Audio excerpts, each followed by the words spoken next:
thanks to our presenters today. When I set up our session, I was looking at it from a lens of asking for some contributors who could help graduate students in the sociology department at York University learn a bit more about archival methods. So I was able to find our first presenter, Emma Robinson, who's an archivist at the Archives of Ontario, and she will be presenting today about being a researcher at the Archives of Ontario, what to look for, how to do it, and with a focus on women's work. Reason why is because that's the area where I like to do my research. Then I found from the other archives associated with York, Michael Moyer, who is the head archivist at the Clara Thomas Archives in Scott Library. And the Clara Thomas Archives has many resources available for student and faculty use. And it houses papers that have been donated about the university and by faculty associated with the university.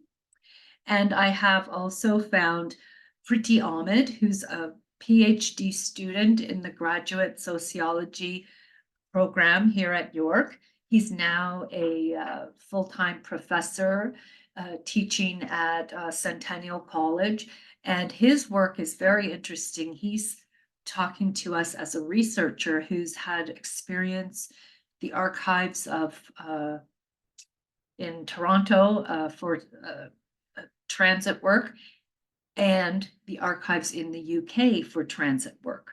Michael is going to be speaking to us about his work about shipbuilding industry, and he will also finish us off by talking about freedom of information and access to documents. So the theme is work and the method is archival research. So I guess we can get started with Emma.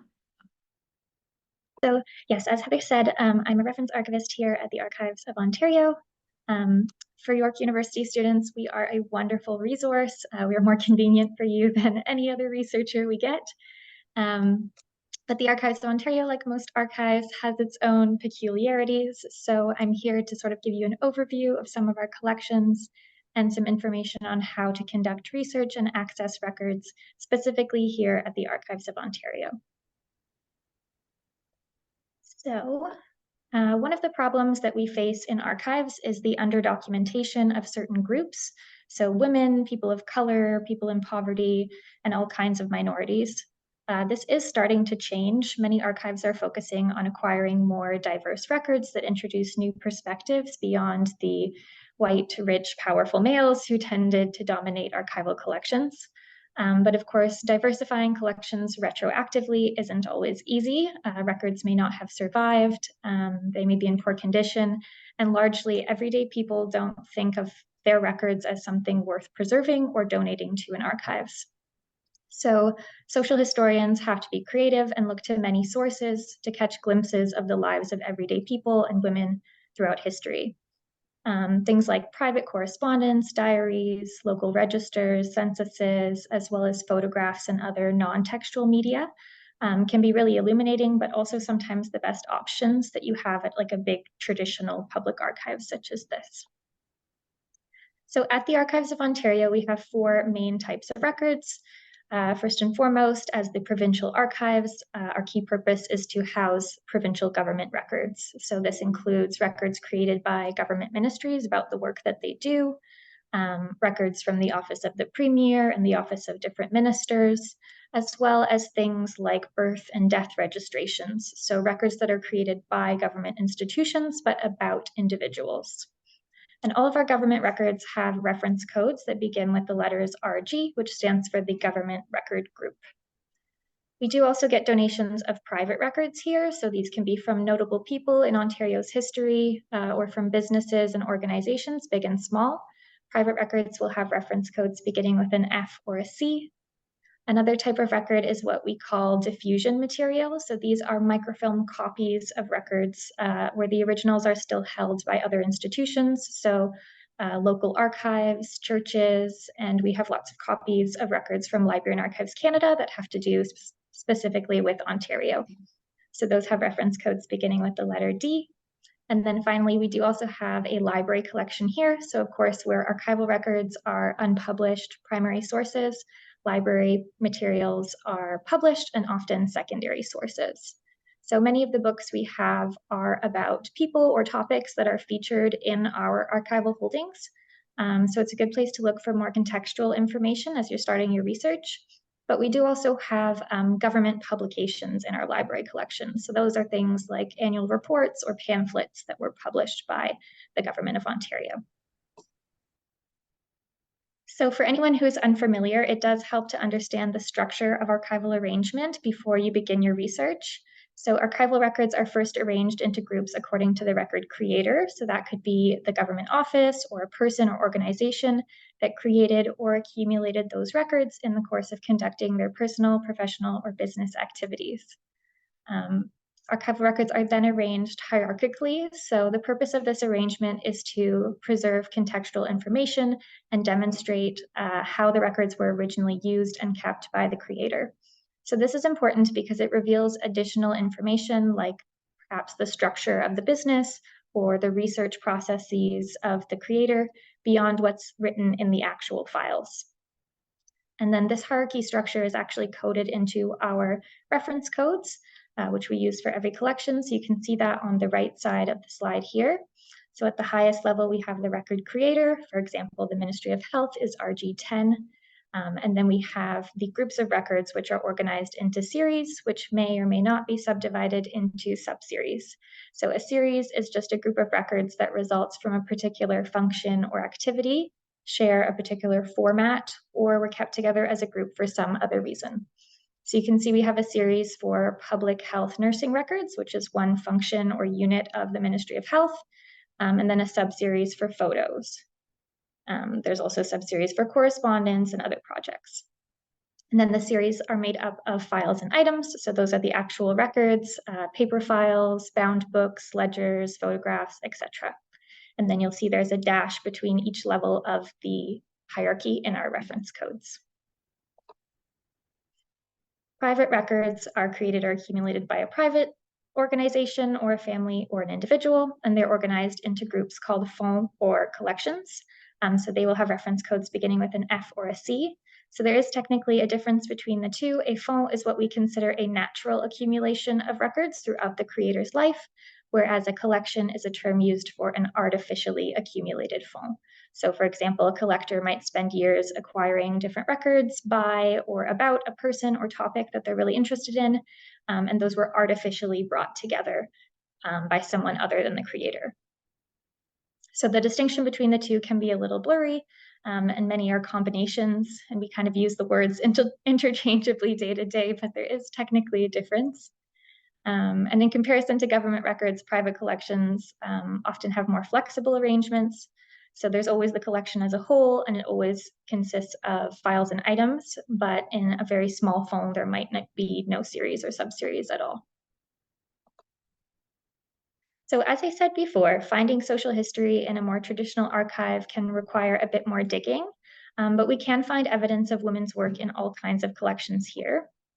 So we have quite a few private donations of records from women. These include things like diaries, letters, school records, photographs, which all reveal much about what life and work was like for these women. Many of these records do still skew towards the experiences of white women and women that lived comfortable enough lives that the records have survived and been donated to an archive. But we do have some more diverse perspectives as well. So like Mary Ann Shedd Carey was Canada's first Black female newspaper publisher, as well as an educator and an author, among other things. So we're really lucky to have her records here. And the Multicultural History Society fonds can be great if you're looking into the experiences of a particular ethnic group. So within the fonds, it's divided into different groups, and they'll have donations of records from women and men in those communities. We do also have records from organizations that have supported women's work or advocated for women's rights, education, etc.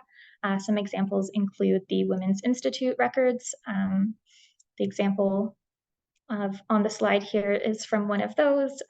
It's from a monthly meeting of the Elfin chapter in 1919, where a woman wrote in highlighting the additional hardships and responsibilities for farm women. We also have many records from women's advocacy organizations like the local and provincial councils of women or organizations for women in business, etc. Or even just groups like the YWCA, where women could learn new skills like leatherworking, writing shorthand, playing sports. Archival donations from businesses do tend to be from larger corporations here at the Archives of Ontario. So even Chatelaine Magazine, which is a women's lifestyle magazine, those records are part of a larger donation from the parent company of Maclean's. So we don't see very many small women's businesses represented in our collections, at least right now, but maybe that will change in the future. You can also find companies that cater to unemployed women, like the Eaton's Company phone, which is huge. If you don't know, Eaton's was once the largest department store in Canada, and it's the namesake of the Eaton Centre. So this phone includes everything from shopping catalogs to employee records, marketing, and financial details. You can see the pay difference between female and male employees in some of their records. And then beyond donations of records from specific companies, we also have government records regarding corporations, sole proprietorships, and partnerships registered in Ontario. So we'll have like older files from companies mostly that no longer exist, because if they still exist, the government is still using those records. But if you know of a particular historic business, you might be able to find things like the dates that the company operated, company charters, and things like that in our holdings. Other government records you can look to would be from different ministries that deal with historically female-dominated professions, so Ministry of Health or Ministry of Education. We have Teachers College and Training School records, or the Ministry of Labor, which also has the Women's Bureau focusing on women's issues in the labor force. On top of that, we do also have things like census records. So nationwide censuses are kept by Library and Archives Canada, but we have copies of some of those here in our diffusion material. We also have early district and township censuses, so really local ones from here in Ontario. Information does vary. A lot of them are just sort of head counts, naming the head of household, so the man of the house, and then counting the number of children and adults of each sex, like this example here. But this one here also has a column for the number of servants for each house, male and female, so that can be interesting if you're looking into that as well. Similarly, tax assessment records for the household can also give you a more complete picture of somebody's lifestyle. I was looking at some recently from the early 1800s, and they note the number of oxen and the number of carriages that each household owned, as well as the number of acres of land and how much of that land was used for agriculture. So although this information was collected for tax purposes, it does provide insight into the wealth of the family and the living and working conditions at home. Another type of record to note, we have court records for the province, if they're from about the 80s and previously. I will note that court records can be really complicated to navigate sometimes. Record keeping by the courts wasn't always the best, so it can be sort of hit or miss what was kept and what was destroyed. If you are navigating court records, please come ask for some help, because we'll be happy to help you navigate these. But there are some really interesting things. There are civil cases like disputes with employers over unpaid wages, criminal cases, domestic and familial disputes, divorces, which give a glimpse into lives that wasn't always shared publicly anywhere else. Other sources can include photographers' records. I've highlighted a few here, like the John McPhee phone. He worked and lived and photographed all kinds of people and industries in Northern Ontario. And his work touches on the lives of Indigenous communities, as well as farm life and fishing up north. So where we may be lacking in textual or even oral histories for some areas, sometimes photographers can help fill those gaps. And newspapers are also a great source. We have a huge collection of newsprint on microfilm, as well as some original copies. Local papers, of course, highlight news. They can highlight the lives of everyday people and women. And there are even a few by and for women in our holdings. So we have like the weekly Wives and Daughters edition of the London Advertiser written by women, which we only have for a few years, 1890 to 1892. So it's also a bit hit or miss what's been kept, but definitely worth giving it a look. Finally, I'll just highlight this list of books from our library collection that focus on women's work. I'll be sharing these slides with the group if you would like. So all of the links here you will have access to. So you can see there's a lot to explore, but how do you get started with your research at the Archives of Ontario? So before conducting your research, you'll want to be able to answer these guiding questions to ensure that you're researching at the right institution. It'll help us reference staff in directing you to related records, and it'll help you to narrow down your research so that you're not looking at unrelated records. And because almost all 99.9% of our records are not digitized, they're not text searchable, you'll be basing your research on the descriptions of records and record creators in our database, so you really need to understand what you're looking for. So our database is called AIMS, and there are 4 main search options. I'm going to go through a little sort of demo now to show you some searches. So from the main page of our website, ontario.ca/archives, you can find our database just by clicking Search the Collections.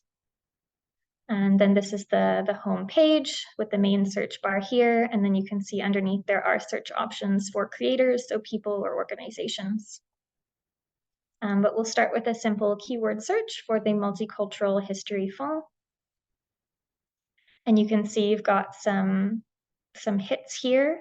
There are also some sorting and filtering options on the right side of the screen. So currently the order that the results display on AIMS isn't always the best. We're working on tweaking the algorithm so that it's a little bit better, but the sorting and filtering options can be really useful in the meantime. If you wanted to look for only photographs, for example, you can filter your results by graphic material. And then you just have to click on one to see the description page. So you can see this is a full level description from the reference code field. You can see the dates that it was created as best as we can tell. It includes a ton of material, so paper, photographs, videos, microfilm copies of records too. And then the scope and content gives you an idea of what kinds of records we have and what they document. Often it will also tell you how the records are organized, so chronologically, alphabetically. Here they're organized by ethnic group. And if you keep scrolling, you'll see the administrative history and biographical sketch area, which links to a full description of the creator. The restrictions on access field is also very important to be checking. Often it will say no restrictions, but if you see something like this, you know you'll have to look out at the lower level descriptions to see what is restricted. So to look at the lower level descriptions, you'll scroll down to the finding aid section, and it'll tell you here if there's a link or an online listing available. If so, click description hierarchy and then scroll to the bottom of the page, and it will load down at the bottom. Sometimes it does take a minute if it's a large collection, so give it a second to populate. And then you can click on the little arrows next to the series or sub-series to see drop-down lists if those are available. And then just click on any one of those for more information. So here I've selected a sub-series. You'll notice this one says that there's no finding aid available. That's because it's not a lot of records. It's only 1/2 centimeter, so a little tiny pile of records. And the scope and content gives you a good breakdown of what's in it. So if this is something you want to see, you would write down the reference code and the title for when you're ready to order. Searching by creator can also be really useful. So a people search or an organization search, if you know specifically who you're looking for, or even if you just want to see perhaps which organizations make reference to women in their descriptions. So I can search for a keyword here, and it brings up 55 results, so lots to see. I'll choose one of them here. and it takes me to this page, which is actually the same page that's linked in the administrative history or biographical sketch section of the records. So for organizations, especially government bodies, the dates of existence are important to check. So ministries can merge and change names over time. So you want to make sure that you're looking at the correct years. And then down below, it will link to any predecessor or successor agencies. So if the name changes and we have records from that new version of the ministry, it should be linked down there. And then finally at the bottom, it shows all the reference codes linked to this creator. So you can get a good idea of what else they might have made that's in the archives. Lastly, advanced searches are also very useful. It is a bit tricky to find the way the website's laid out at the moment. This is because there are different advanced settings for archival, library, and art records. So the default option when you go to the database is to search all the collections, but to see the advanced search, you have to select the type of search that you'd like to do first. So select archival on the left side menu, and then the advanced search will appear at the bottom there. If you know the exact reference code that you're seeking, you can input that in the first field here, hit enter, and it'll take you right there. Do make sure that your formatting is correct. So it's going to be the letter or letters, and then a space, and then numbers, dash numbers. The higher reference code fields can also be really useful if you want to search for records just in that font.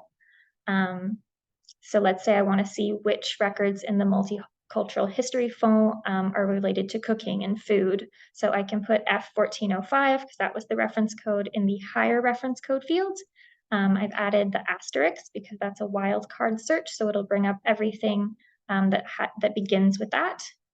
Sometimes I find it's not needed, but that's what the higher reference code field is supposed to do, but I just do it for safety, sort of. And then I'll put food in the scope section, or you could do it in the title section as well, and hit enter. And then I've got 4 results. So yeah, you can try the keyword search in the title as well, because that's going to depend on what you're looking for and how thoroughly those records are described in our system. So often file level listings don't have a scope and content. That's because it's just too laborious to write a scope and content for every single file. And often the title is enough. So you can play around with the settings if you're not getting any results. And then here's an example of a file with no scope and content. I'll also point out that this one down at the bottom has a location and ordering information section. So sometimes there is a section there and it just has a number, which is the box number. But if it has this, it's letting you know that these records are available on microfilm. So you don't need to order any microfilm records in advance. Those are available in the cabinets in the reading room anytime. So if you see this, you know you can just come in and help yourself. So once you've compiled a list of records that you'd like to see, how do you access them? This will depend, first of all, if there's any access restrictions. So restrictions may exist for various reasons. Government records are subject to FIPA and other legislation like the Youth Criminal Justice Act or the Criminal Act. So donors may also place restrictions on private records for a number of years, and all kinds of records may have preservation issues. So it's important to note that an access restriction doesn't necessarily mean you can't access the record. It just means that you have to request permission. So check the statement on AIMS. If there is a restriction, you can still just note down the reference code and the title, and then ask a reference archivist, and we'll explain the procedure for that type of record. So for example, if there's a preservation concern, we send it to the conservator who will take a look at the item and decide whether it can be viewed or whether it has to be accessed some other way. The Archives of Ontario were open 8:30 a.m. till 5 p.m. Monday to Friday. So if you're ordering original records, please do order them in advance. Most of our records are actually stored off-site in a purpose-built storage facility, and they need to be delivered here. You can order ahead by phone, email, or just by filling out a slip in the reading room if you're on campus and you want to just come visit us. If you're ordering by email, we do ask that you put the date that you would like to visit in the subject line of the email. We're a really small team here that answers all the emails, so there's always a bit of a backlog of requests. So give us some time, but if we see that in the subject line, we'll do our best to get it done for that date. And again, you can always come to the reading room for more immediate help. We'll send you an order number once your records have been ordered, and then you'll also get a notification when they're on site and ready to be viewed.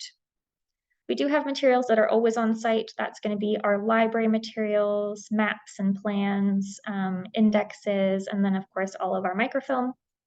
And then with the microfilm machines, you can also save screenshots onto a USB stick. So if you're looking at microfilm, bring one of those, and then you can have copies of the records. Lastly, sound recordings and moving images. We don't actually let you look at the original film just in case it gets damaged. So we'll make reference copies, so digital copies for you to view if you'd like to see any film or sound recordings. We do these only on request. If one already exists, it should say on the database a DVD number, which you can access also in the reading room anytime. But if it doesn't mention a DVD number, you'll have to order it from us, and we'll have to order the digital copy, so it may take a little bit longer as well. We do also have some other tools to assist you with your research. So our research guides and pathfinders are really great. I look at those all the time. They are found on our website under Access Our Collection. And then we have some online exhibits which highlight particular collections based on themes. So those can be inspirational if you're starting your search.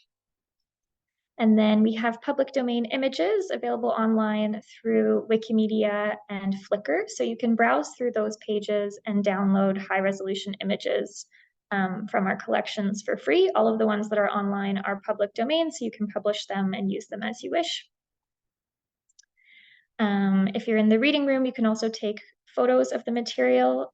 We do have a little photo policy form to fill out that just goes over the rules, like no fee, and briefly covers copyright. So you can take photos for research and private study, no problem. But if you're going to publish those, they are subject to the Copyright Act. So you can check the statement on the database. There's a terms for use and reproduction that should mention if there's still copyright over any of the materials.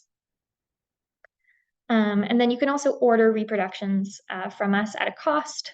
There's just a form you fill out in the reading room, and you can pay for PDF copies or high resolution digital images of the materials as well. And that's sort of the lowdown on conducting some research, looking into women's work at the Archives of Ontario. I hope you'll all feel confident digging in yourselves. And if you have any questions, please let me know, and I will do my best to answer. So, wow, I was really taken back because when I first started doing my archival work, it was you had to fill out like triplicate forms, right? So this internet all moved over is wonderful. I haven't been in the archives for a while, so very informative and just inspiring to me because it makes me, it's right a hop, skip, and a jump from me, and I haven't been in, so I may make my way over. So thanks so much. So now we'll move over to our second presenter, who is Kritee Ahmed, and he will be talking to us about his current research on transit workers. And he combines sociology and history in that he does ethnography, and he does archival work. So I'm interested to hear his mixed method approach. Welcome, everyone. Thank you for being here. So I was asked here to talk to you guys a little bit about my experiences about doing research in archives in Toronto and London, UK.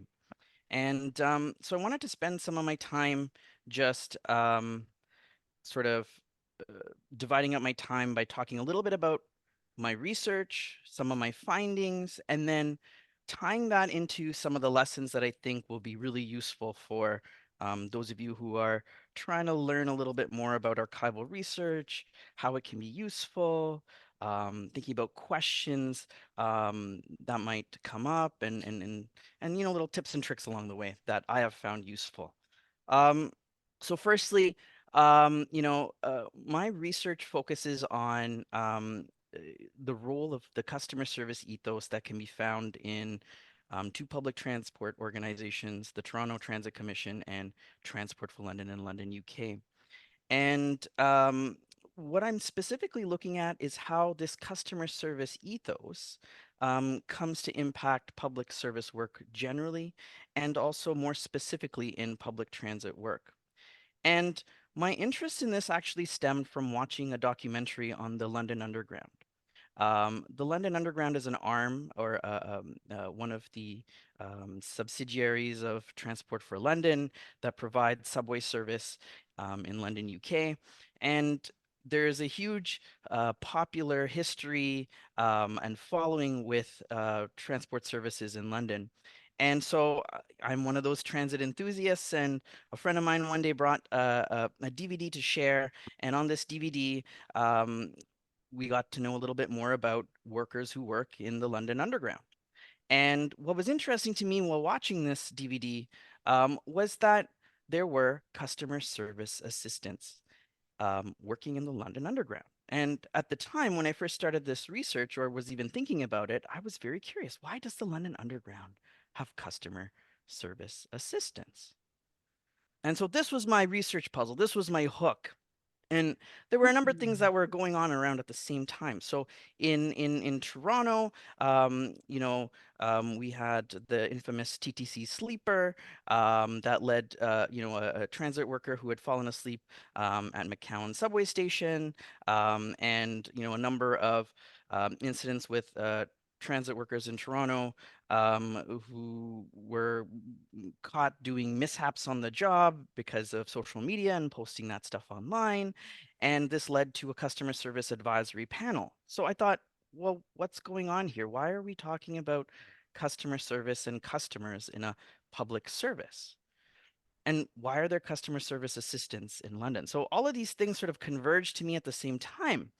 And so, in thinking through what was happening and how customer service might be an organizational ethos that shapes organizations, and particularly these two organizations, I wanted to see what was going on with customer service. Now, my initial instinct was to simply say, well, there's this thing called customer service. Customer service might be thought of as a signal of neoliberalism, of the proliferation of business logics into public service organizations, and redefining and shifting and changing the way these organizations work to act like businesses, private corporations. Now, I could have very easily done a project like this, and it would have been a very interesting one, and people would have liked it, and it would have been done very quickly. But, I like to take the hard way around things. I like to make things a little bit more difficult for myself. So I said, okay, but how long has the customer been around? Who is the figure of the customer? So this necessarily necessitated a look at trying to understand how far back I could go to see where this customer comes from and why it might be present. So this is where things got interesting. So in order to do this, of course, I had to do some archival research. And this meant that I did archival research in both Toronto and London. In Toronto, I used, there are some stacks in the Scott Library that has, a significant amount of documents from the Toronto Transit Commission. I also used the collections from the City of Toronto Archives. In London, UK, I was there for 3 visits. I was able to arrange visits to the London Transport Museum Library, which has an extensive collection of material, some of which they build their museum exhibits on. And then I also visited the Transport for London Corporate Archives, which is an archive of Transport for London, so the organization I was studying. And they have a massive collection which they don't even house on site. They have to ship from other locations if you want to view them. In both cases in London, in both of those archives, the archives were very small. And so because they are very small, it meant that the type of um, gaining access to the archives could be a bit difficult because there's always people who are interested in seeing the what the archives have, and there's always people who are trying to collect material. So in small archives, a great strategy is to make sure that you are planning your visit ahead of time, and that if you're going somewhere that's far away from home, that you make sure you're there every day, all the time and you have a lunch plan. Because if you don't have a lunch plan, you're going to go hungry. And also don't forget, you can't bring water into the archives, right? You don't want to spill on any of the material that's there. Now, there were other sources of sources where I sort of collected archival research. This included developing a personal collection. During the height of the COVID pandemic, you couldn't go into the archives. But, I was fortunate enough that there are private collectors around the world that I could go onto a website like Books, and I could type up London transport, and I could get hits, and I could find collection items that I could add to my own collection for a reasonable price. So I could keep researching that way. Um, in other ways, I was also able to access documents that were born digitally, so they were made to be online, so you can find them online. And then there was other archive material that went online as well. Another tool that might be useful for you is to use the Wayback Machine. I haven't noted that in my presentation here, but sometimes you can find a website and see previous iterations of the website. And by using that, you can actually see and find historical documents that may have disappeared into the ether of the internet. So that's another little tip that you might find useful. So why am I using archival research? So, I wanted to historicize my project to understand where this figure of the customer comes, because this figure of the customer seems to be the locus of how work gets organized, how organizations get organized. And you can find examples of these figures that exist in different organizations, and they become the locus of how these organizations operate. Whether or not they actually do is a different question, but organizational policies, managerial discourses all sort of seem to center around figures, right? So in education, we can talk about students, right? Student-centered learning. What does that mean versus, say, learner-centered learning? What's the difference, right? The use of language always does matter as well. Now, the historicization, as I mentioned, is important because, as I mentioned, it would be really easy to say that in the current conjuncture, or even in the past 10 years. I've been doing this for 10 years. From when I began this project, you could look at neoliberalism as the prime influencer for the proliferation of this ethos, and you could talk about it in terms of organizational structures, the labor process, organizational orientation. But, if you can look into the history of the organization and find clues and cues about the development and the existence of this customer, then your project will be a little bit different. My project is a little different because of that. And so I wanted to try and see where I could find this customer in its emergence and its development. And so archival research allowed me to sort of glimpse into that past. And of course, archival material is always curated, right? You can't always find everything that you're looking for.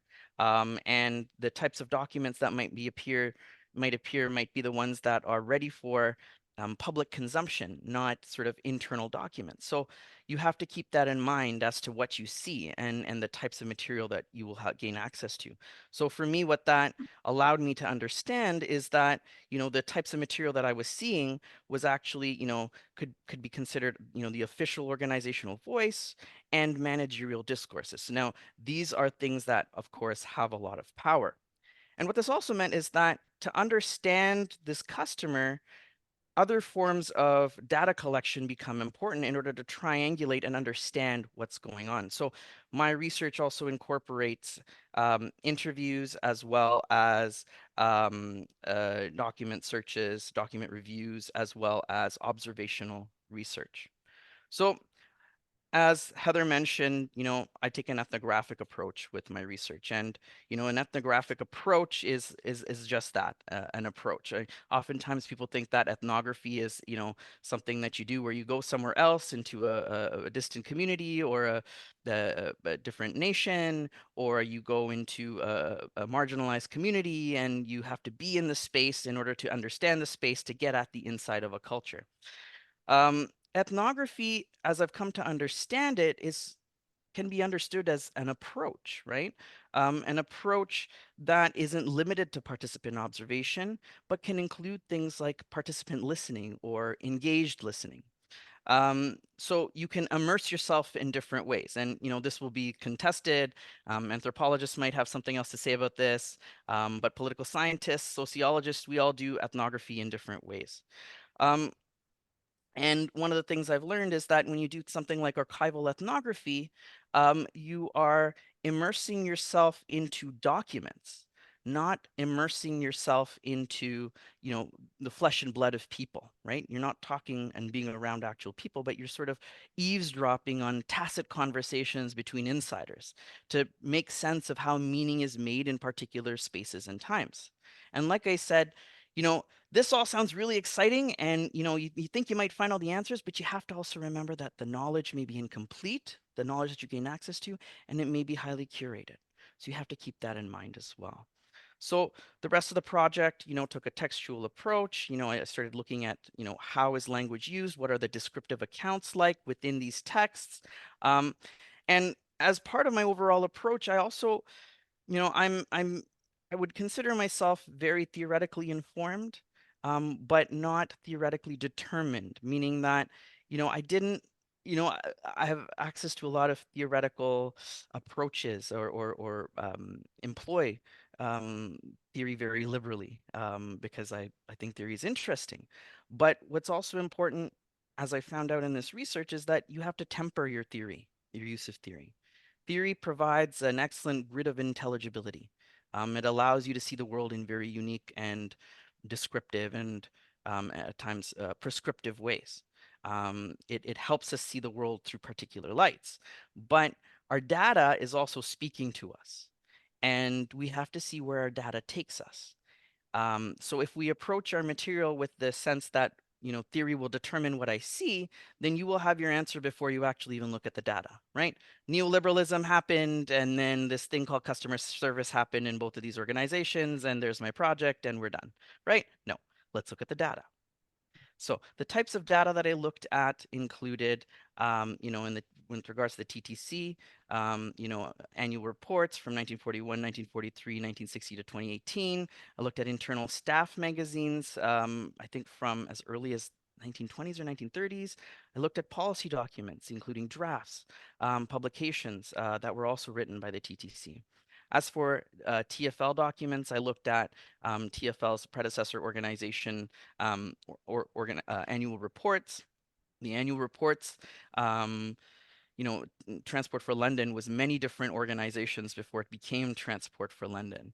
And it had different forms of ownership in its history as well. So the types of annual reports you had in the 1930s are very different than the types of annual reports you'll have today.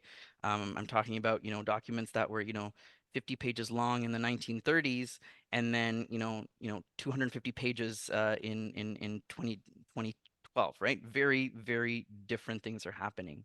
I read a lot of internal staff magazines and their various iterations. I looked at policy documents and conference proceedings. So I looked at a lot of stuff. There's a lot of stuff. I didn't look at enough stuff. I will probably need to look at more stuff. There's always more, right? So what did I do? Well, before coming into the archive, I made sure I did something like what Emma had suggested, which is, come in with a research question, have a sense of, what you want to start examining. Don't come in clueless. And sometimes how we think of ourselves as clueless might not be so clueless, right? So for example, I remember speaking to an archivist in London and communicating with them well in advance. I want to come in on these days. These are the things I want to see. I'm trying to look for documents like this. I've looked at your website and I've gone through your, your search list. And these are the, 5 things that I want to start with looking. Can we make that happen? And they were like, sure, we can make this happen. Let's see you. And I came, and I remember one of the first things the archivist said to me on the elevator up to their office was, "You are very organized. Usually we don't get very organized people." And that made me go, wow, I didn't think I was very organized. But what that's a reminder of is a little bit of preparation goes a long way. And developing relationships with your archivists are also important because they are your guides. They know the collection, right? So, don't make them do all the work for you, but develop the relationship where, you know, you're thinking through how you can um, uh, access them as guides, right? But also do your part, right? And that's really important. Um, some other things that I think are really important to remember is, you know, be adaptable, flexible, and open to changing your approach and follow your research instincts. One of the things that I found was that, you know, I went in looking for very specific things and I couldn't find them. So, you know, I wanted to look at worker narratives about, you know, how they saw their work, right? Um, to see if that would give me an understanding of, you know, customer service ethos and the changing nature of work. And, you know, that was hard to find. So what I ended up looking at as a default was I just started reading annual reports, which you might think is the most boring thing ever, but they can actually be really revelatory. And so when you read things like annual reports, you can see how, you know, organizations talk about their successes and their failures. They talk about, you know, how they want to, you know, change policies, why they want to change policies, what are they looking to do. So these became actually really, really helpful.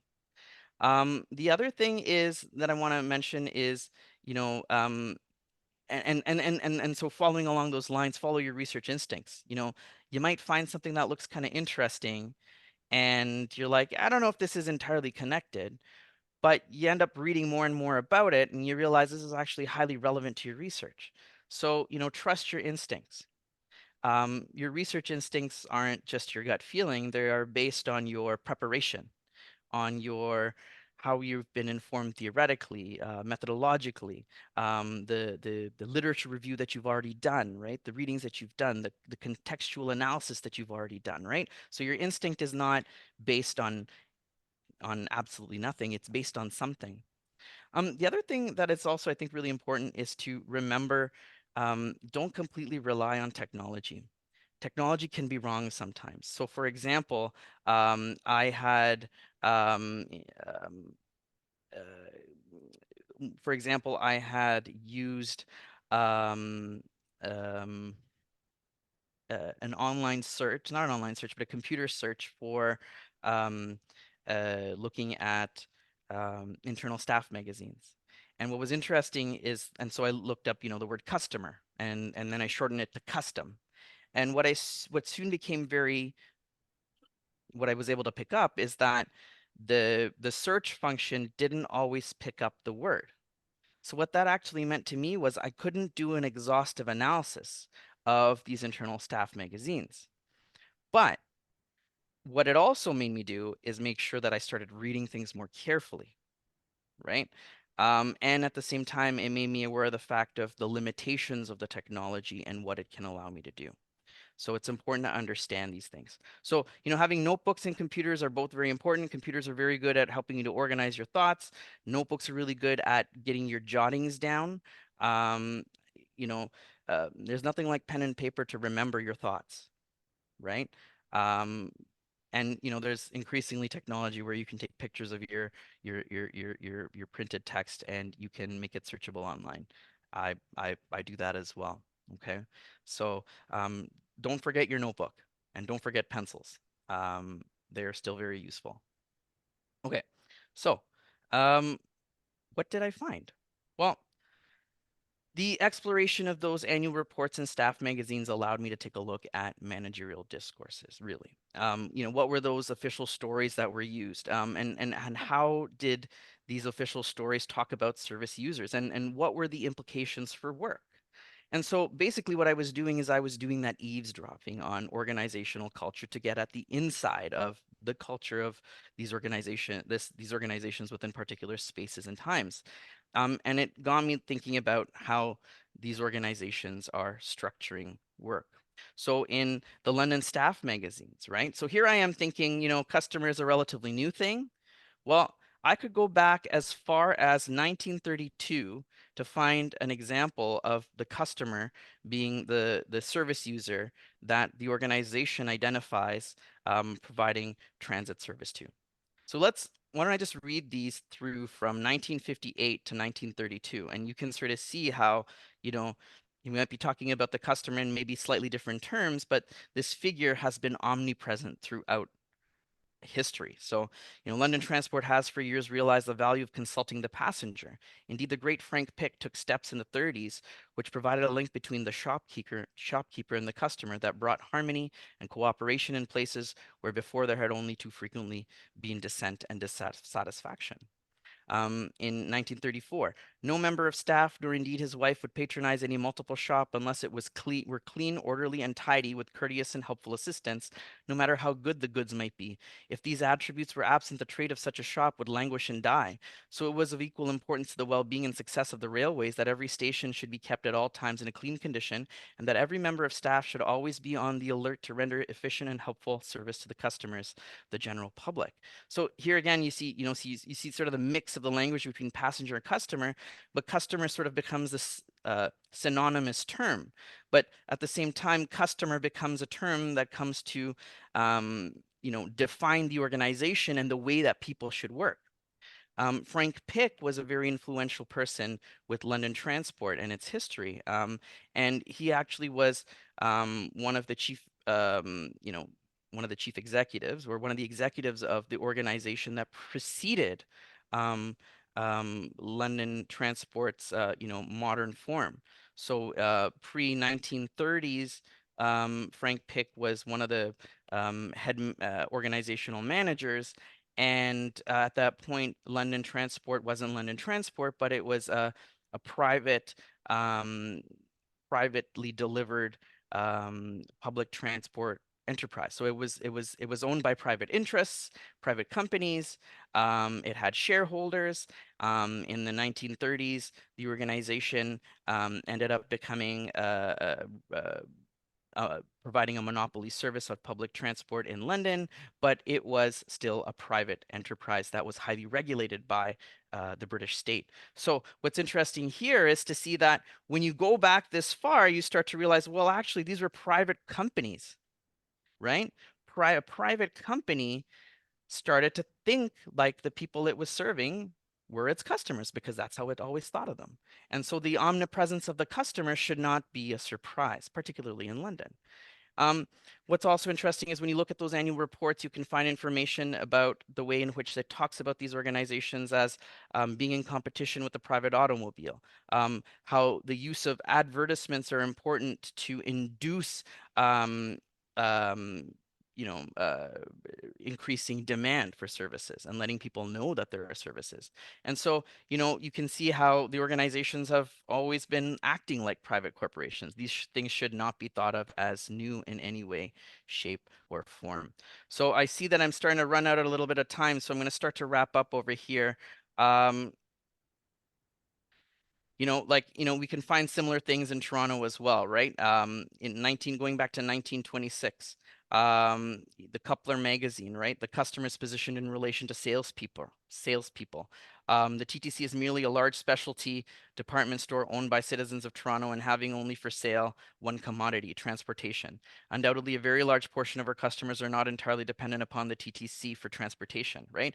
1967, the Commission's continuing effort to extend and improve service in new areas has won new customers for transit and has successfully countered the effect of passenger resistance to increased fares. So nothing is new here, right? Customer is old school, right? So when we talk about it as simply being a prime mover, or neoliberalism as a prime mover or a prime influencer of creating customer discourse, we're actually missing decades of history, right?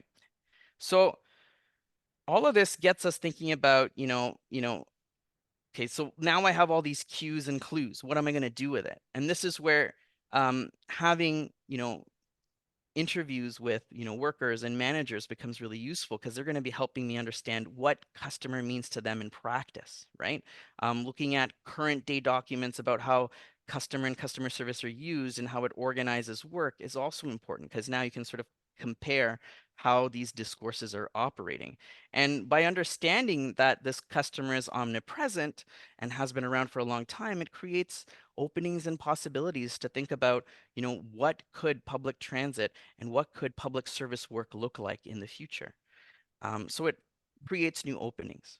So ultimately, what are some key lessons? Have a sense about, when you go into the archives, have some context about your research. Make sure you are already starting to look at what archives to look at. Contact those archives.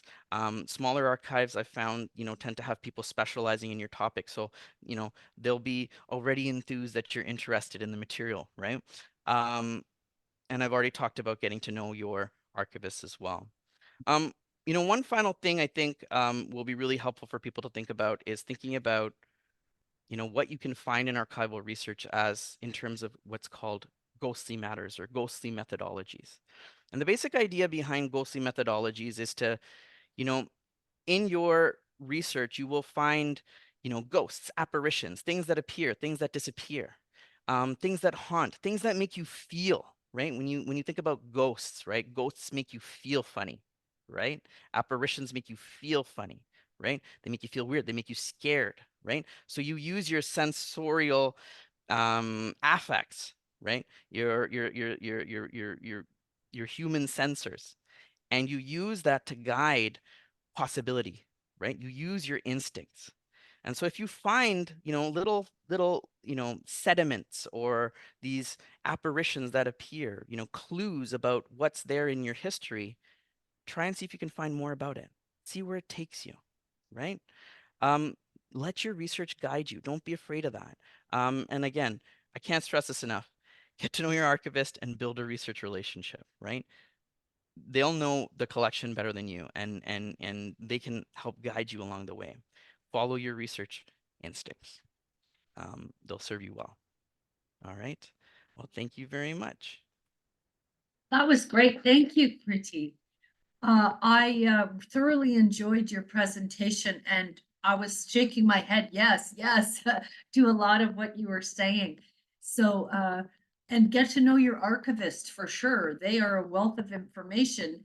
And I know that firsthand from Michael, who's our next presenter, because he knows the Clara Thomas archives that's housed at York University. And he's our next speaker to talk to us a bit about his journey as a researcher, talking about his research on shipbuilding, but also, like you, some of the problems and constraints with being an archival researcher. So looking forward to your finished work on this. It's my pleasure to be with you today. And my presentation is entitled Looking at Archival Research from Both Sides of the Reference Desk, or Navigating the Miles of Files and Terabytes of Data. And so in the screen, you can see the Clara Thomas archives down in the basement of Central Square, about 8 kilometers of records. And in those blue wires, there'll be tremendous amounts of data flowing through, I'm sure. All right, let me just make sure I can. So let me begin with a bit of context as to the perspective that I'm speaking from today. So part of my perspective is my convoluted career as an archivist, which began in 1984, yes, 40 years ago, with the Toronto Harbour Commission, which may explain my subsequent interest in maritime history. I then moved on to the Metropolitan Toronto Archives up at Spadina Road and DuPont, and served as the manager there until Michael Harris decided that he was going to amalgamate all of the 6 local municipalities and 1 regional municipality to form the new city of Toronto. And when the dust settled in 1998, I was the director of corporate record services and city archivist. Well, after 6 years of working with senior bureaucrats and especially city councillors, I decided that academia was the place for me. And so I came to York University, where at the end of June, I will step down as head of the department. It will be the end of my career as an archivist, so not too much time longer. It's not that I'm quite counting the days yet, but that's simply because I don't have enough fingers and toes. When I came to York, it also brought a return to research, a research interest that I developed first at the Harbour Commission in the 1990s. And riding the bus up to York University, I sat down beside Professor Jean Desfor on a September day in 2004, and he told me about an application he was preparing to shirk for a standard research grant, Changing Urban Waterfronts. And he asked me if I'd like to join as a collaborator. Initially, my role, can everybody hear me? My headset's a little wonky. So initially my role was to serve as a consultant to refer various team members to different archival records. But then I was invited to come forward with my own research, which led to 2 papers presented at international congresses, one on the environmental history, the other on maritime history in Europe, but also to write 2 chapters on harbor development and shipbuilding in the project's book, Reshaping Toronto's Waterfront, that was published by U of T Press in 2011. That then led, over the last 12 or 13 years, to focus on steel shipbuilding from 1890 to 1930, that led to research in Eastern Canada, the United States, and the United Kingdom. And these trips were something of a busman's holiday, I guess, in that I also got to observe a number of archives and the way that they operated on different continents, which I found quite interesting and quite helpful from the perspective of my responsibilities at York. So turning back from my avocation as historian to my vocation as archivist, let me begin with a few definitions. An archivist acquires, preserves, describes, and makes accessible documents with enduring value that provide the historical context to contemporary issues. There is a reason why we create archives, and that's to leave our modern citizenry better informed about the historical context to contemporary issues facing society. Within my work, a document is simply a unit of recorded information, regardless of media. It could be paper, it could be electronic, it could be a photograph, it could be a long playing record, it could be a map, it could be a painting. And a document becomes a record when it is created or received by an individual or organization in the conduct of affairs and preserved for future use. This transformation of information from document to record is governed by 3 factors. One is agency, a person or persons, in the case of organizations, who creates or accumulates information. The second is function, the involvement of the person in an activity that required the creation of information to provide evidence of decisions, policies, procedures, transactions, and interactions between people and organizations. And lastly, the retention, the decision to retain information because it will be needed again by persons or their successors to continue to carry out the function, which often leads to the development of a record-keeping system so that information can be discovered and retrieved. The trinity of factors shapes the format and contents of the documents. It is the purpose or function that shape how information will be created, maintained, and retained, which suggests an editorial function for agency in deciding which information will be recorded, the media that will be used to record it, and which information survives beyond the immediacy of the event. A scholar's understanding of these factors allows them to make informed judgments about the reliability and usefulness of records as evidence, to analyze the question or topic that forms the focus of their research. So what factors affect the scope and extent of records available to support research? Most government and corporate archives are collections based on the decisions made by records management programs, records analysts and departments that created organizational records, and archivists. We make our decisions based on evidential value, but also informational value, which is often related to the reason that the records were created. One of the best examples I can think of are what we refer to in the municipal sector as the hatch, match, and dispatch records, which were the birth, death, and marriage records kept by by municipal clerks. And they were created at the request of provincial legislation to serve as proof of citizenship. It gave people entitlement to certain rights, be they healthcare, education, the right to vote, and so on. And also when you died, we needed to record that event in order to ensure that those rights are not being claimed by others. After 80 years, those records get transferred to the province and they become provincial records, where they are accessible at the Archives of Ontario, and they constitute the most largely used group of records within their program, used by genealogists, who are the greatest number of researchers seen at the Archives of Ontario. From my point of view, and I look at this often from the perspective of a manager, is that we're looking for a return on investment in preservation through the use of the documents in research and teaching. It's also important to stress that only about 5% of government records are preserved. The rest are eventually destroyed. And that I would say that for society at large, the percentage of preservation is even smaller. So particularly with the private sector, there are several factors driving collection development. Serendipity and reactive acquisitions are particularly important for private archives created by individuals and organizations not immediately connected with the archive's governing institution, but fit within our acquisitions policy. And then there are what I have referred to for a long time as the four horsemen of the baby boom. The first one is retirement. People leave their office. As you can see over my shoulder, there's this large wall of books. I know that they will not be allowed to come into my house, so I must find some other place for them when I no longer occupy this office in July. Then there's also the issue of residential downsizing.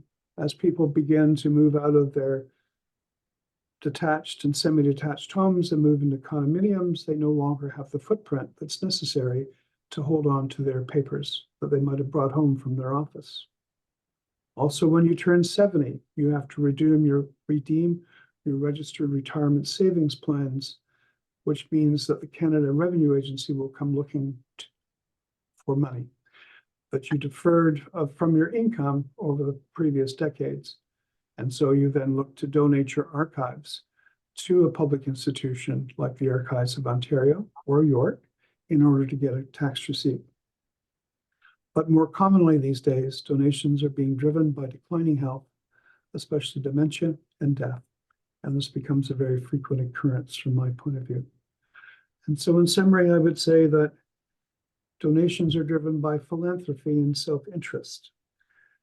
I should also note that the demise of the baby boom generation, my generation, is creating significant pressure upon many public and academic archives due to space constraints and limitations upon human resources to deal with incoming material. Backlogs are becoming unmanageable. But archives are not passive, neutral, objective places. Certain cultures are privileged while others are marginalized. People have fought to be represented in the archives, and archivists were unable to stand apart from these currents of change, which led to a reappraisal of archival functions and the nature of archives. Archives are a product of power relations, entwined with a social contract that privileged establishment institutions and individuals. This conclusion led to rebukes of the way that archivists documented society. And so I ask, is the archivist's primary responsibility to provide the future with a representative record of the human experience? This question raises the issue of the democratization of information and cultural memory. Archivists engage in privileging both analog and digital, but the future could be democratized through privileging a wider range of inclusive records. And so from our perspective at York, we've worked with graduate students in particular to address this imbalance. Archives found in private hands can be acquired to provide a permanent foundation for the work of graduate students. And so I invite you to start your own diasporic project. Enjoy the graduate students who have focused on the Portuguese community, the Greeks, the Egyptians, the Italians, and more recently, the Jamaicans, to work with the libraries, to look at projects that will broaden the range of voices that are preserved and made accessible within the Claritamus archives.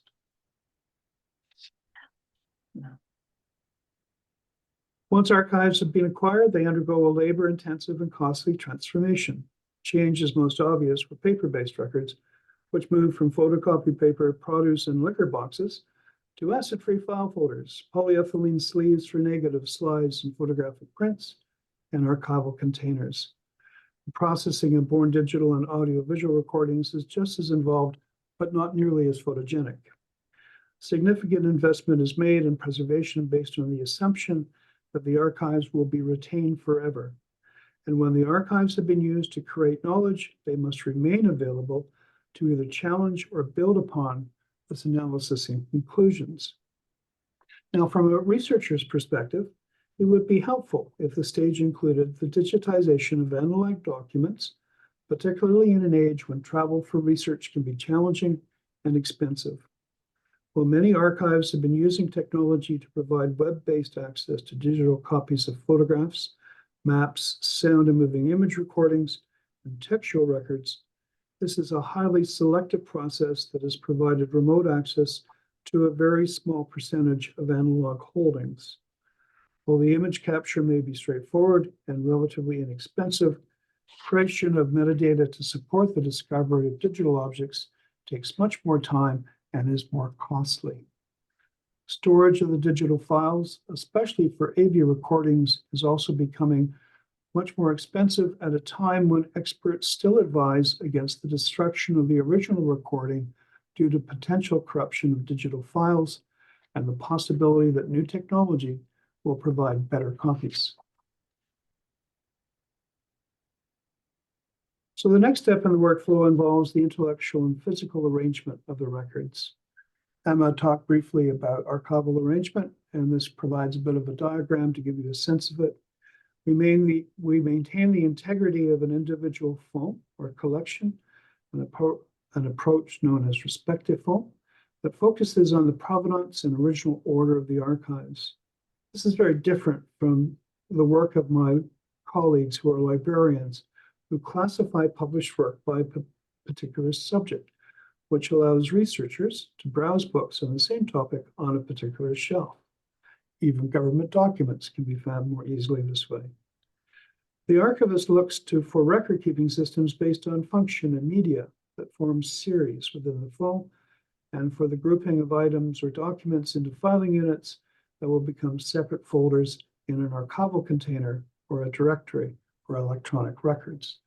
Now, one thing I wanted to point out at this stage is that often working with a descriptive database, you will be led to a file within a record-keeping system, like the one that's at the middle of this overview of the phone of a professor.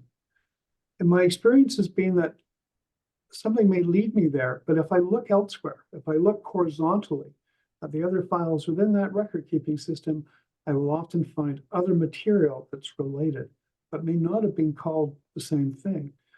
Might have used a different sort of language within the title of the file, but it's very similar in terms of the nature of the content that I'm seeking. So let's begin the search for hidden treasure. Of course, we begin with secondary sources that provide search terms for events, names, subjects, and the date ranges for timelines. Searches, however, are complicated by the archivist's perspective and changing vocabulary. Example I like to use with grad students from the music department who visit is that how do they feel about entrusting the care and description of the records of Peggy Sampson, who was a music professor at York, who specialized in the viola da gamba, in the hands of an archivist who spent 40 years playing bagpipes? That, as the t-shirts like to say, the missing link between music and noise. And in these cases, there is a gap. Archivists need to be generalists. My educational background is actually in Scottish agricultural history, none of which is taught at York University. So it then requires efforts on my part as an archivist to reach out to the faculty and grad students who work in a particular discipline to get a sense of the language that they use to describe concepts. But how do you do that when you're being snowed under by new acquisitions? And so this is what I mean by searches, keyword searches of a descriptive database becoming complicated by the language that the archivist has used to describe that material. And I'll also point out that despite archivists having descriptive standards, no two archivists will describe a phone the same way. It is very much an art rather than a science. Now, as many of you are aware, in the late 1990s, early 2000s, most archives were beginning to introduce web-based discovery systems. And what you can see on the screen here is an example of a search within York's Access to Memory database. Most academic archives in Canada are using Access to Memory, which is an open source relational database manager developed by Artifactual, a firm in British Columbia, at the expense of the International Council of Archives. Most large institutions, such as the Archives of Ontario, the City of Toronto Archives, and Library and Archives Canada, otherwise known as LAC, develop their own proprietary systems. And this is a structure that is hierarchical in nature. And as we look at the screen, and if you follow my cursor, we have the phone level description up at the top, but then you see links to the list of series within the Margaret Norquay phone that are listed below. And if I click on the plus sign, all the files within that particular series will be displayed. And so this is what I meant by when you find a series that might hold a record or a file that you're interested in, looking at the rest of the files within that series can often lead you to related material. So when the great migration to these internet-based finding aids started, we recognized that we didn't have the resources to bring with us the legacy finding aids that have been created over the last 50 years in the case of the Clara Thomas Archives, the last 100 years in the case of Library and Archives Canada. Archives of Ontario has a similar long legacy of archival description that started out with hand lists, would have gone to catalog cards, and then to word processed documents using WordPerfect often, and now Word, sometimes spreadsheets, sometimes Access databases. And now we're into these relational databases. And so, do we have the resources to bring everything forward? Not necessarily. And so in this case, with the Margaret Norquay phone, you can see that there is a document that has been appended as a PDF file. And so we've tried to merge technologies through the use of our database. Sometimes that's successful. In other cases, however, it's more of a challenge. So these are what's known as image-bearing catalog cards. And this is from a recent trip I made to Library and Archives Canada. So I spent 2 weeks there in 2023, in August, and I've just come back from 2 more weeks in 2024. It's rather cold in Ottawa in January, I must admit, but it was well worth the visit. So quite a large number of archival photographs are described in the MeCan database that's offered by Library and Archives Canada, but there's no image attached. If you want to see what that image actually looks like, you've got to visit the image-bearing catalog cards on the 2nd floor. And unfortunately, there has been a large-scale turnover in terms of personnel. When Stephen Harper was Prime Minister, one of the areas that was hard hit with budget cuts was Library and Archives Canada. And so most of their senior archivists who had been there for decades left. And so now, when you're trying to work, especially with photography collections, it's really difficult to make that link between descriptions that you might find in the MeCan database and image representations of what that photograph is about, and also getting access to that image either through the Special Collections reading room on the 3rd floor of LAC or in the preservation building in Gatineau, which is where you have to go if you're looking at glass plate negatives.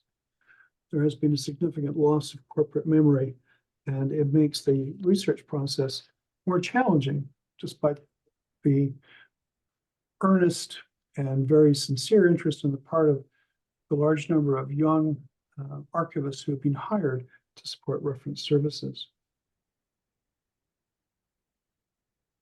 So my visit to LAC in 2023 led me to a number of paper-based inventories on the second floor. In this case, this is an example of a list I made from the Department of Public Works phone, which was hand-listed from the files on harbors and rivers that were transferred to LAC in 1983. There's an article that appeared in November 2023 about access to information and the problems at LAC by Robin Doolittle and Tom Cardasso that I'll refer to again. But they noted that in 1983, more than 15,000 cubic feet of federal documents were transferred to LAC so that departments would not have to deal with the access to information requests. It would all be LAC's problem. These are some of those files.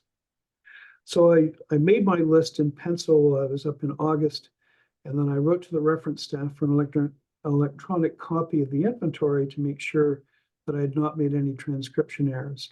Much to my dismay, the document was accompanied by a warning that the accession was being reappraised by an archivist after 40 years, and that the material has been or could be destroyed. Yikes. Much to my relief, I was able to review these boxes in January and discovered some very important material. The boxes were still taped shut after 40 years. I hope that the cut tape and disturbed content will convince archivists that these files have enduring value. In summary, the experience drove home the point that archival research must not be based solely on the use of online finding aids or discovery systems, but must also include a review of legacy finding aids and discussions with archivists. As has been said several times today, get to know your archivist. There's often more than meets the virtual eye. And sometimes there will also be sins of descriptive omission. When I went down to Nova Scotia in 2015, I went looking for the records of Thomas Cantley, who is the general manager of Nova Scotia Steel and Coal, because he was a very outspoken proponent of steel shipbuilding in 1916. While the online description at the Nova Scotia Archives made no reference to it. And so when I got there, I called up the last box because the last entry in the scope and content note was about speeches. And instead of speeches, I found an inch-thick file on steel shipbuilding. Nowhere to be found in the finding aid, but it was exactly what I was looking for. And so knowing that Cantley was involved in steel shipbuilding, it made me search out his papers, and my search was justified. So once you get to the reading room, a couple of things to keep in mind. You're going to need photo ID. And if you're going to British archives in particular, you're going to need letters of introduction, either from your supervisor or from an academic supervisor. When I went to the University of Oxford to visit the Bodleian Library, I needed a letter from an associate dean. You'll have to have an entrance interview that refines the search strategy. Records will be retrieved from storage. If you're doing research here at the Clara Thomas Archives, we'll have them for you the next day. If you're going to LAC, it's a 10-day wait. Material must be used in the reading room. You can certainly use digital cameras. That's the norm these days, but please keep track of your call numbers. We don't necessarily keep a list of every box that you look at when you were here months ago doing your dissertation research. As mentioned before, no food, drinks, bags, pens in the reading room. And as I say to the undergraduates in particular, and this has happened, please do not fall asleep on the documents. It tends to happen in November. So there are challenges. Be prepared to visit in person, which may require travel and requires planning. We've got limited hours. You're going to have to talk to an archivist. Some of you may have got through your entire university career without talking to a librarian. It doesn't work that way in archives. There may be restrictions on access. In November, there was a lengthy article in the Globe and Mail about Professor Patricia McMahon, who's an historian who works at the Osgoode Hall Law School, her talk about how her search for documents about the way that the Dominion government managed conscription in the First World War led to a stone wall that involved the Access to Information and Privacy Act. I ran into that as well. And there are several records that I couldn't look at because of access restrictions. So trying to get access to this material is the long game. It can take you months to get an access request processed. So please bear that in mind. There are no shortcuts. We don't have a table of contents at the front of the archives. We do have our descriptive finding aids, but even then, they require some support. If you're going to use sound and moving image recordings, you must use them in real time. And there may be tangents that lead you astray so that you too can be an all but dissertation. And there may also be frustrating gaps due to fire, flood, mold, and theft. And now for my last slide, in case you're wondering when I'm going to finish, Heather. I don't think that those challenges outweigh the benefits. I'm a strong advocate, even after 40 years at this game, of encouraging graduate students, undergraduates, and faculty to do archival research. It is a tactile, tangible experience that gets you really engaged with your research in a way that secondary sources, especially virtual sources, never will. You view events through the perspective of those involved, which often leads to unique insights that may contradict each other. It hones your analytical skills and critical thinking. And in my simplistic view of university, I often think that as an undergraduate, you learn how to find information, but as a graduate student, you learn how to ask questions. And 2 words of caution to end. Just because you cannot find it using your laptop doesn't mean that it doesn't exist. Please ask your archivist. And lastly, particularly to the graduate students who are just working their way through human participant review committees and ethics boards for the first time, please consider how your own research may contribute to archives of the future. As you're looking at your submission to a research ethics board to interview subjects, think about how you could broaden the informed consent to eventually place those interviews in an archives one day so that you can share them with your peers and so that others may build upon your work. So thank you very much for your time this afternoon. Thanks, Michael. That was very informative about your experiences as an archivist for 40 years. And I'm sad to hear you're going, but also happy for you because retirement is, I bet you're going to spend your time at the archives and think more of your work. I want to thank all our presenters and the people who have asked questions. I see Kathy's put a link for us to something that ties in with Debbie's question. So thanks for that, Kathy. That's wonderful. And we just have to call it a day, but I think we could have booked this for another hour.